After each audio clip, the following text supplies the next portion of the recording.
Hello and welcome back. इससे पहले वाले पार्ट में हमने कोऑर्डिनेट ज्योमेट्री चैप्टर की शुरुआत की थी और बड़े से एक फनी से एग्जांपल के साथ में इंट्रोडक्शन दिया था कि भैया ये कैसे यूज़ होता है और एक्चुअल में होता क्या है कोऑर्डिनेट ज्योमेट्री, और एक पॉइंट के बारे में समझा था एक बहुत ही बढ़िया सी कहानी के साथ। अगर आपने नहीं देखा है तो जाके देख लीजिए, बड़ा इंटरेस्टिंग सा पार्ट था वो, आप उसको ज़रूर देखिए। अगर वो देख लिया तो ये वाला पार्ट बहुत आसान है। अभी हम लोग क्या करेंगे, एक्सरसाइज 3.1 को सॉल्व करेंगे। अगर आप हिंदी मीडियम से हो, ठीक है, तो इन सब चीज़ों की कोई टेंशन नहीं लेनी है। मैं क्लास 10th के जब वीडियो बना रहा था तब भी बोल रहा था कि अगर आप अभी हिंदी मीडियम में हो, ठीक है, तो अभी से थोड़ा थोड़ा इंग्लिश के जो भी वर्ड्स हैं उनकी आदत डाल दो, ठीक है। ये मेरा पर्सनल एक्सपीरियंस है कि अभी ये सबसे सही टाइम होता है। इस टाइम पे आप प्रैक्टिस करना स्टार्ट कर लो, क्योंकि आगे का जो भी मटेरियल आता है वो सारा का सारा किस में आता है, इंग्लिश में आता है। हिंदी में फिर आपको प्रॉब्लम आएगी। तो आप जब कॉलेज में जाओगे तो आप पहले इंग्लिश सीखोगे, ठीक है, फिर आप कंटेंट समझ पाओगे। उतने में बहुत देर हो जाती है, ठीक है। बहुत ज़्यादा आपको या तो मेहनत करनी पड़ती है, ठीक है, या फिर आप परेशान हो जाते हो कि ये क्या हो गया। तो सबसे बढ़िया चीज़ है टाइम रहते आप स्विच कर जाओ। तो अभी से आप इंग्लिश में स्विच हो जाओ। इसीलिए मेरे को पता है कि मेरे ज़्यादातर जो वीडियोज़ है वो हिंदी मीडियम के लोग देखते हैं, ठीक है, इसलिए मैं सारे यूज़ तो करता हूँ हिंदी के वर्ड, बट अगेन आपको ऐसी हैबिट दिलवाता हूँ कि आप इंग्लिश के साथ में जाओ। अगर आप एग्ज़ाम में इंग्लिश का वर्ड लिख के भी आते हो तो वो गलत नहीं माना जाएगा, ठीक है। इंग्लिश हमेशा सही रहेगी। पेपर में भी ऐसा होता है, जब भी कोई चीज़ गलत आती है ना, तो इंग्लिश वाला जो चीज़ है उसको सही मानते हैं, ठीक है।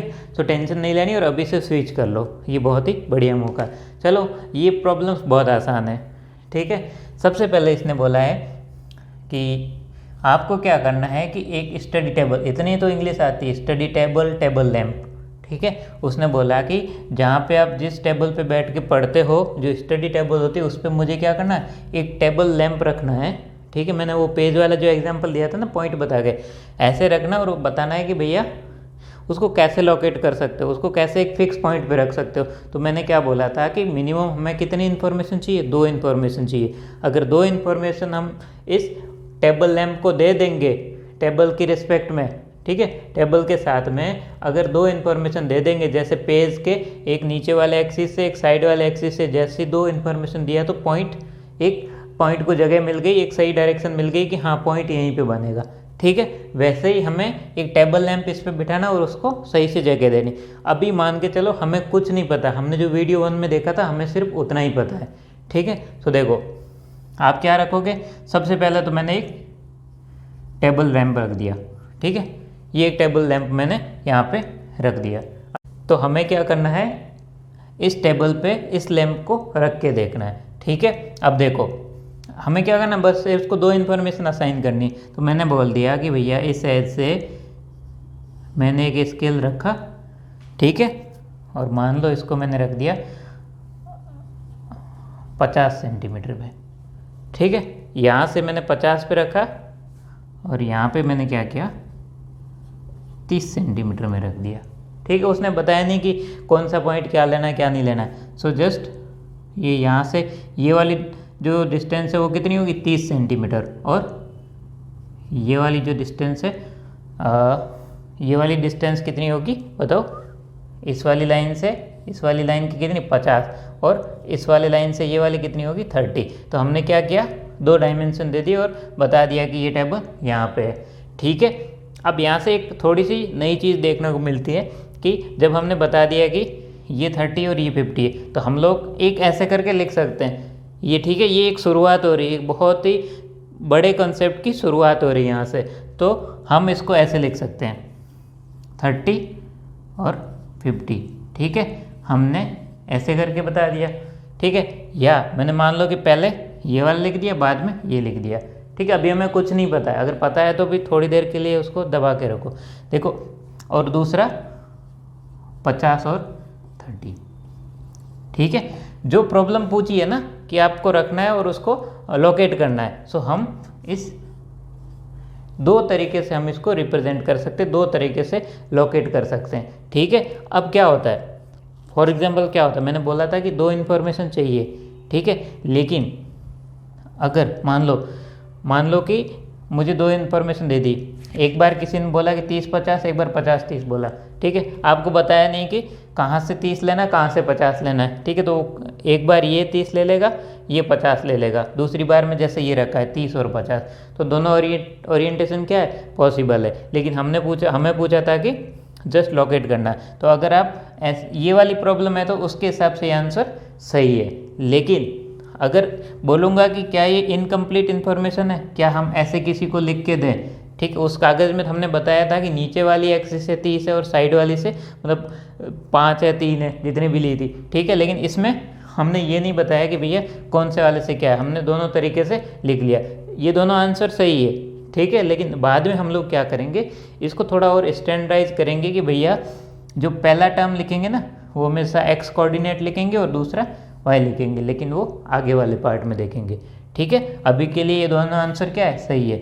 लैंप रख दिया और उसको लोकेट कर लिया। आई थिंक ये समझ में आ गया हो। बढ़ते हैं नेक्स्ट वाली प्रॉब्लम की ओर।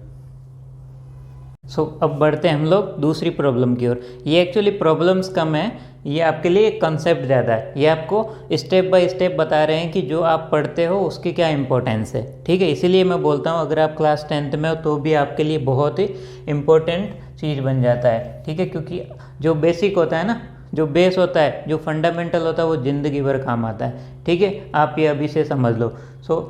एक स्ट्रीट प्रॉब्लम दे दी और इसमें क्या पूछा है वो मैं बताता हूँ। इसमें क्या है, बहुत बड़ी सी लैंग्वेज लिखी है बुक में, ठीक है।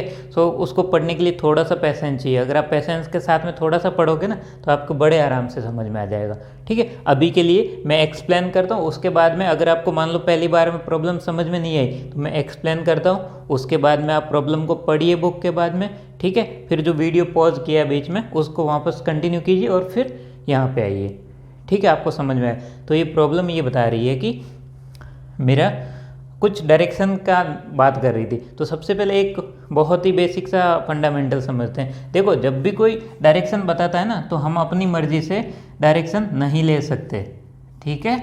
हम अपनी मर्जी से डायरेक्शन कभी नहीं ले सकते। एक पेपर पे जब हम लोग दिशा बताते हैं, उत्तर दक्षिण पूर्व एंड पश्चिम, ठीक है, north south east and west, तो उसका एक स्टैंडर्ड तरीका होता है। आप जब मैप देखोगे तो मैप में आपको देखने को मिल जाएगा कि वो हमेशा नॉर्थ मतलब उत्तर का डायरेक्शन एक साइड में लेते हैं और बाकी सारे दूसरे साइड में लेते हैं। तो देखो ये ऐसे लिखते हैं, हमेशा नॉर्थ को ऊपर की तरफ लिखते हैं और साउथ को नीचे की तरफ लिखते हैं, ईस्ट को इधर लिखते हैं और वेस्ट को इधर लिखते हैं, ठीक है। ये तो उत्तर हो गया, ये हो गया दक्षिण, ठीक है, ये पूर्व और ये हो गया पश्चिम, ठीक है। आप अपने नोटबुक में ये वाला बना के रखिए, हमेशा ऐसे ही बनाना। जब भी कोई पूछे नॉर्थ साउथ ईस्ट वेस्ट तो जस्ट ये यूज़ करना। आप एग्जाम में नॉर्थ साउथ को उल्टा सुल्टा मत कर लेना, आपका प्रॉब्लम गलत हो जाएगा, वो काट के 0 नंबर दे देगा, ठीक है। ये स्टैंडर्ड तरीका आप बुक में लिख लीजिए अच्छे से और 2-3 बार प्रैक्टिस कीजिए, north south east west, north south east west, आपको याद हो जाएगा। तो ठीक है, अब इसको समझते हैं कि बुक में प्रॉब्लम को कैसे बताया गया। इसने बोला है कि 2 रोड है, बीच में से जा रही सिटी के, ठीक है। एक जो रोड है वो जा रही है आपकी नॉर्थ से साउथ की ओर, ठीक है, नॉर्थ से साउथ की ओर, वही यूज़ किया है। और दूसरी जो रोड जा रही है वो जा रही है पूर्व से पश्चिम की ओर, मतलब ईस्ट से वेस्ट की ओर, ठीक है। तो सबसे पहला स्टेप तो ये हो गया कि हमें ये बताना था कि हाँ ये एक सिटी है, ठीक है, और ऐसे इसमें क्या जा रही, रोड जा रही। उसके बाद में ये बोलता है कि कुछ गलियाँ हैं, ठीक, कुछ स्ट्रीट है। वो गलियाँ कैसी है कि 200-200 मीटर की दूरी पे है। तो ये ऐसे है, 1 2 3 4 5, ठीक है, 5 गलियां हैं कुछ इस टाइप से। तो मैं स्ट्रीट को पूरा ना लिख के जस्ट लिख रहा हूँ S1, मतलब स्ट्रीट 1, गली 1, गली 2, गली 3, गली 4 और गली 5, ठीक है, ऐसे में। तो ये डिस्टेंस कितनी है हमारी, 200 मीटर।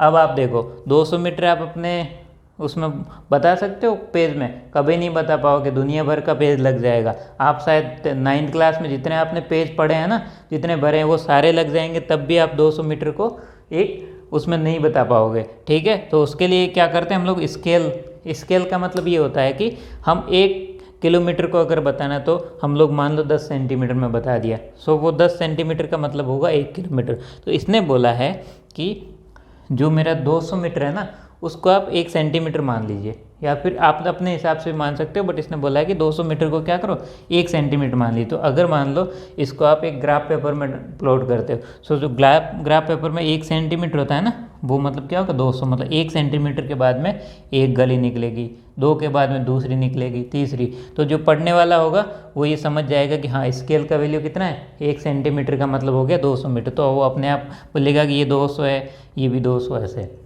ठीक है, समझ में आ गया? नहीं समझ में आया तो ये सब चीज़ें हमें करनी है। ठीक है, हम लोग सब कुछ पढ़ेंगे। अब देखो ये इस टाइप की गलियाँ, इसने ये बोला है कि कुछ गली है वो कहाँ से जा रही है, नॉर्थ साउथ डायरेक्शन में, और कुछ है वो कहाँ पे, ईस्ट वेस्ट, मतलब ये ईस्ट वेस्ट डायरेक्शन वाली ये है और नॉर्थ साउथ वाली क्या है, ये है। ठीक है, सो इसको भी अगेन मैं नाम दे देता हूँ। ये स्ट्रीट 1 हो गया, स्ट्रीट 2, गली नंबर 3, गली नंबर 4, गली नंबर 5। ठीक है, 5 गलियाँ ऐसे होगी, 5 गलियाँ ऐसे हो गई। ठीक है, ये इसने बुक में एक प्रॉब्लम लिखा है, ये मतलब प्रॉब्लम को ऐसे डिफाइन किया। अब आप देखो उसने एक और चीज़ बताया, उसने बताया कि जो उत्तर दक्षिण की गली है, मतलब उत्तर से दक्षिण की और गली में मान लो कोई गली है 2, ठीक, उत्तर दक्षिण की 2 नंबर गली, तो उत्तर दक्षिण में ये गलियाँ हैं, उसमें 2 नंबर कौन सी है, ये वाली है। ठीक है, मैं थोड़ा पेन चेंज कर लेता हूँ, ये गली है। ठीक है, अब देखो उत्तर दक्षिण में 2 है और इसमें पूर्व पश्चिम में वो बोल रहा है कौन सी, 5 नंबर गली, मतलब कि ये वाली गली। तो ये जहाँ पे भी क्रॉस करती है ना, तो ये पॉइंट कौन सा, ये वाला हो गया। तो बोला कि इस पॉइंट को लिखने का जो तरीका होगा, उसको हम लोग लिखेंगे 2 और 5। लास्ट वाला जो मैंने टेबल लैंप वाला एग्जाम्पल किया था, उसमें ये क्लियरली बोला था कि उसमें उसने बताया नहीं था, ठीक है, कि हमें पहले 30 लिखना है कि पहले 50 लिखना है, उसने ये नहीं बताया था। अब ये स्टेप 2 है, अब ये हमें ये बताने का कोशिश कर रहा है कि अगर आपके पास किसी भी पॉइंट के लिए लोकेशन है भी, ठीक है, तो उसके लिए ये ज़रूरी है कि जो पॉइंट बता रहे हो उसका क्रम भी बहुत ज़रूरी है, कि पहले आप कौन सा बता रहे हो, पहला पद है वो कौन सा है और दूसरे वाला कौन सा है। तो यही बताने के लिए ये सेकंड प्रॉब्लम बुक ने डिज़ाइन की है। ठीक है, बुक बहुत अच्छी, इसीलिए मैं बोलता हूँ कि जो एनसीईआरटी जैसा कुछ भी नहीं है। ठीक है, जो लोग एनसीईआरटी पढ़ते हैं वो हमेशा उसको कुछ और पढ़ने का ज़रूरत ही नहीं होता। ठीक है, अब देखो यहाँ से ये 2 और 5 वाली गली, मतलब जो नॉर्थ साउथ वाली सेकंड है, और अगर ये 5 है तो उसको हम लोग कैसे लिखेंगे, 2 5। ठीक है, अब उसने 2 प्रॉब्लम पूछी है। पहली बोली है जो गली नंबर 0.34 है, ठीक है, ऐसी कितनी गलियां होगी।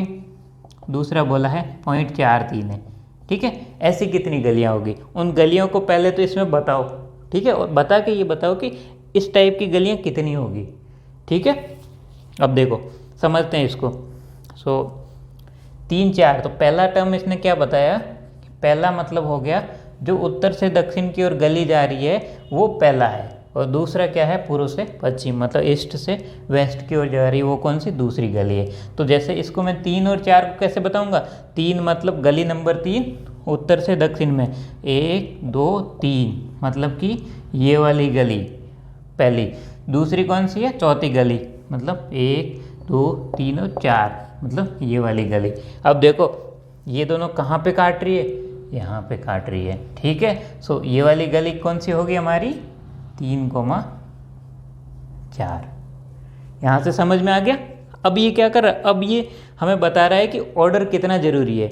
हम लोग बार बार 20 50 मतलब 30 50 और 50 30 नहीं लिख सकते, यही बताने का ये कोशिश कर रहा है। उसके बाद में बोल रहा है कि बताओ 4 और 3 वाली, मतलब इसको जस्ट उल्टा करके पूछ रहा है, समझा रहा है हमें, ये प्रॉब्लम हमें समझा रही है कि भैया हम लोग कैसे चीज़ों को फिक्स करते हैं। सो देखो 4 और 3, अब 4 में जाओगे, मतलब 4 मतलब पहले उत्तर दक्षिण वाले, तो 1 2 3 और 4, चौथी नंबर गली कौन सी, ये हो गई। अब 3 बोल रहा है, 3 मतलब पूर्व से पश्चिम, तो पहली दूसरी तीसरी, मतलब इस बार कौन सी, ये वाली। अब बताओ ये पॉइंट ये गली कौन सी होगी, 4 और 3।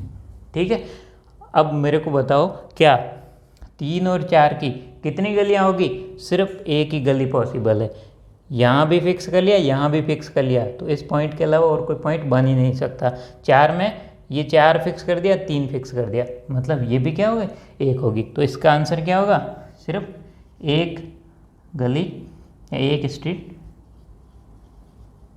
इज पॉसिबल, मतलब सिर्फ और सिर्फ एक गली ही संभव है। हिंदी में लिख सकते हो एक गली संभव है। इसमें भी क्या है? एक गली संभव है, सेम टू सेम। ठीक है, समझ में आ गया कि ऑर्डर को कैसे फिक्स करते हैं, वो हमें समझाया। ठीक है, थैंक यू फॉर वॉचिंग।